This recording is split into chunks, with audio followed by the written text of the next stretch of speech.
Yes, our next speaker today, in the cryptocurrency, he has heard of most of the controversy and stigma surrounding crypto market and is wondering about the mixed messages that are being received. This particular cryptocurrency, except this time, it's the story behind it. Why was it created? What does it do? No more technical factoids for this speech. Also, he's not promoting it, as in he's not selling it to you.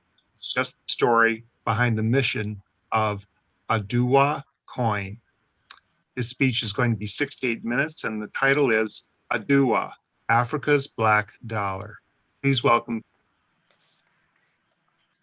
Welcome to Mongoose Max Hawaii channel. And this series is Crypto Corner. And today we're going to talk about our featured coin, ODUWA Coin, and compare it to Bitcoin. So strap onto your seats and hold on to your seatbelts, because here we go.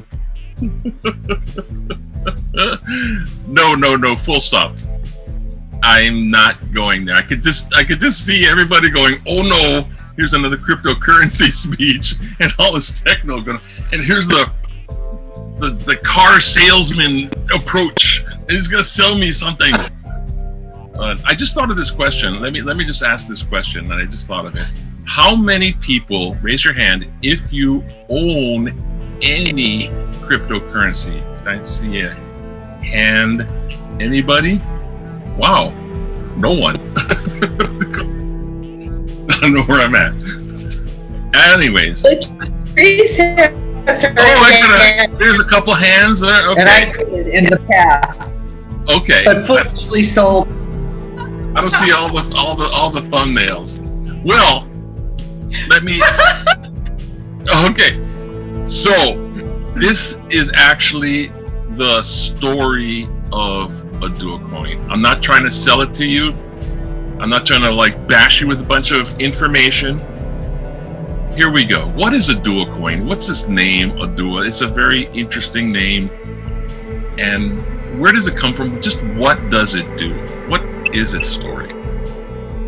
Well, ODUWA is the name of an African prince-like lord, priest, is a big chieftain in about 13th century, 14th century Africa. Pretty much in that Ivory Coast region, which is, if you look at the continent where it dips underneath, there's all that Ivory Coast, which was named after when they hunted big game elephants to near extinction. Well, in that area, before the big dark blot of history where slavery started in the 14th century with these Portuguese traders coming into that area, before that, there was a huge community of basically a federation of tribes that came together under the Benin Kingdom. That's Benin, in case you want to look up more better details. And they traded between the tribes. They learned how to interact and connect with the farming that they were doing and all this, and basically they became expert at a kind of an economy. And so the leaders of these tribes were economic leaders. They were also spiritual leaders, and therefore the Benin Kingdom. One of the people from this era was ODUWA, more properly ODUWA was the name of this person, and it becomes more legendary, mythic, because this isn't written history, it's tribal oral transmission of history. So these people really did exist. These leaders did exist, and this was economic strength. And that's really why the reason when these explorers came in, they started to exploit that. So, what is Africa now? It's a continent with a lot of nations, and they're very shattered. I'm not shattered. They're separated. they're not really connected. The economy, the resources are all in that continent. There's gold, there's diamonds, there's oil, there's a lot of huge natural resources that outside countries would want to come in and exploit. But the areas are more agricultural and they're not so connected. And with these divisions of that country and this nation and that nation, they have their different little economies financially. And they have their different currencies, fiat, like we have dollars and coins, fiat money, separate. If you went from one nation over the border to the next nation, you cannot use the money.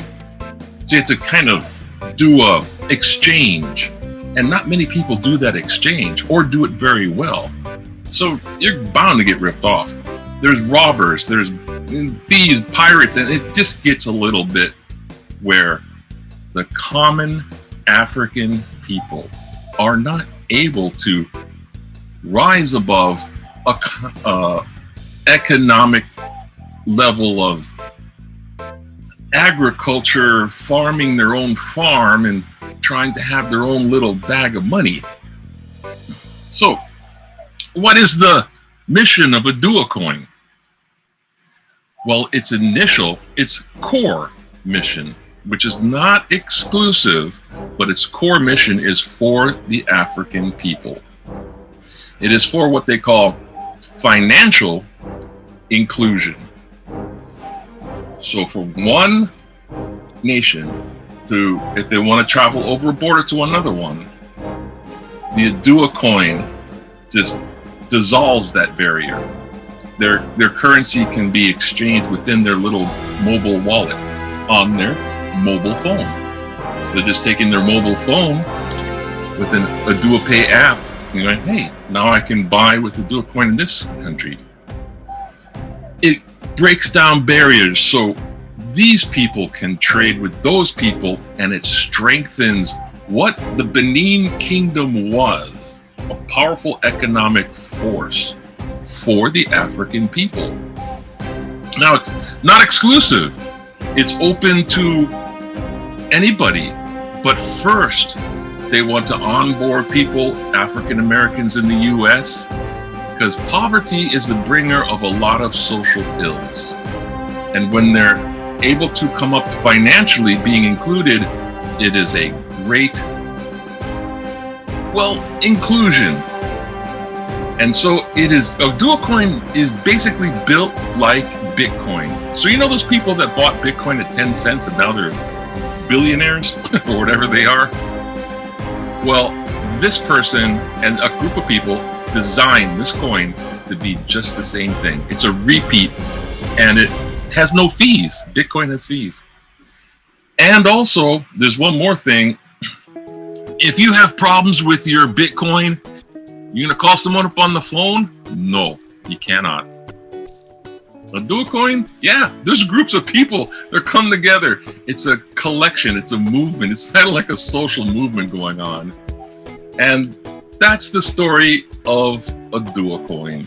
It's an improvement of people, especially in Africa. Thank you. Thank you very much for that perspective on a topic that is certainly complex and deserves an airing.